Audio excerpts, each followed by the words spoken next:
बच्चे की साइकोलॉजी समझने पेरेंट्स की जिम्मेदारी पार्ट 2। बच्चे से उसकी कहानी सुनिए। बच्चों से बात करना आसान होता है मगर उसकी बातों सुनना और समझना ज़्यादा महत्वपूर्ण है। बच्चे की साइकोलॉजी समझने के लिए पहले उससे बात करना शुरू करें और फिर उससे सुनकर समझने की कोशिश करें। ध्यान रखें कि बच्चे अपनी बात स्पष्ट रूप से नहीं कह सकते, मगर आप उनके शब्दों को सुनकर उनके शब्दों में छुपी भावनाओं को पहचानने का प्रयास करें। आप फोकस करें कि आपका बच्चा किसी शब्द पर किस प्रकार जोर दे रहा है। यह समझने की कोशिश करें कि बच्चा किसी शब्द को किन भावनाओं के साथ कहना चाह रहा है, या फिर किसी शब्द या घटना को बोलने समय घबरा तो नहीं रहा। बच्चे के बोलते समय बॉडी लैंग्वेज और आई कांटेक्ट पर ध्यान दें। यह भी ध्यान दें कि बोलते वक्त वह अपने हाथों को कैसे काम में लेता है और उसका बॉडी पोस्चर क्या है। इन बातों पर भी गौर करना ज़रूरी है कि आप जो बात बच्चे से बोलते हैं उसमें से वो कौन सी बात पर गौर से सुनता है और रिएक्ट करता है। बच्चे से प्रश्न भी पूछिए, मगर ध्यान रखें कि कोई सवाल इतना ज़्यादा या इतनी इंटेंसिटी से नहीं पूछे कि वह जवाब देने से कतराने लगे। बच्चों के अभिव्यक्ति को समझे।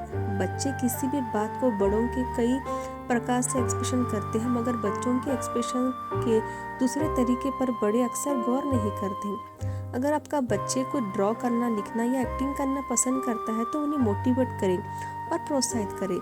उनका कल्पना या बाधा नहीं बने और उन्हें ड्राइंग क्लास या एक्टिविटी क्लास ज्वाइन कराइए। घर पर आप उन्हें उनका आर्ट वर्क को मेंटेन करने, सहेजने के लिए कहें और उन्हें उनकी कल्पना के अभिव्यक्तित्व करने के लिए अलग अलग टॉपिक दें। आपका बच्चा जितना लिखेगा या ड्रॉ करेगा वह उतना ही एक्सप्रेसिव बनेगा। उनका आर्ट वर्क को समय निकाल कर देखो और उन्हें सुझाव दे, मगर इस बात पर पूरा ध्यान रखें कि आपको सुझाव उसकी कल्पना में अपनी कल्पना या विचार को घुसने की प्रयास नहीं करें। उनके विचार और कल्पना को मूल ही रहने दें। सही सवाल करें। आप चाहते हैं कि आपका बच्चा आपसे खुलकर बात करे तो अपने बच्चों को सही सवाल पूछें। बच्चे से बातचीत लंबी और पूरी हो, इसलिए आप उनसे ऐसे सवाल करें जिनके जवाब वो सहजते हैं और आसानी से दे सके। ध्यान रखें कि बातचीत जितनी सहज होगी उतनी ही लंबी और सतर्क होगी। सवाल ऐसे है कि आप उनसे सही उत्तर ले सके। उदाहरण के लिए बच्चे से यह पूछेंगे कि अमुक गाना उसको अच्छा लगता है या नहीं, तो उसका जवाब हाँ या ना में होगा।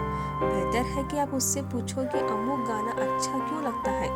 इस सवाल के बारे में बच्चा ज़्यादा बोलेगा और उसका जवाब उसकी विश्लेषण शक्ति को भी बढ़ाएगा। इसी तरह कौन सा खेल पसंद है, इसके स्थान पर पूछिए कि वह अपने पसंदीदा खेल कैसे खेलता है। बच्चों के सवालों में जवाब भी तर्कसंगत है। उनके सवालों को टालना उनकी झिझक को नष्ट कर देता है। बच्चा बनकर सोचिए। बच्चों को पहचानने के लिए कई बार बच्चा बनकर उनकी तरह सोचना जरूरी है। बच्चे को बेहतर रूप में समझने के लिए बच्चों से हमदर्दी और सहानुभूति की जरूरत है। इसके लिए उनकी भावनाओं को समझना और जानने की कोशिश करें कि उनके मन में क्या चल रहा है। उनकी भाषा में बात करें। सोचो कि अगर इस परिस्थिति में आप बच्चे होते तो अपने पेरेंट्स से किस तरह बात करने की उम्मीद करते। मन में यह वहम कभी नहीं पाले कि वह बच्चा है और कुछ नहीं समझते। बच्चों को IQ समझे। कई बार बच्चों की फीलिंग और इमोशन को हल्के में ले लिया जाता है। यह मान लिया जाता है कि वो बड़ा होकर सब भूल जाएगा। साइकोलॉजिकल रिसर्च के अनुसार यह गलत है। बच्चा जिन बातों को बचपन में सामना करता है वह बातें जब वह बड़ा होता है तब उसके जीवन पर गहरी असरकारक होती है। इमोशंस इंटेलिजेंस और इमोशन क्वेश्चन एक व्यक्तित्व के अभिव्यक्ति की और उसके भावनाओं को नियंत्रित करने की क्षमता होता है। हर बच्चा यूनिक होता है, फिर वह चाहे ज़्यादा बोलने वाला हो सकता है या फिर शर्मीला हो सकता है।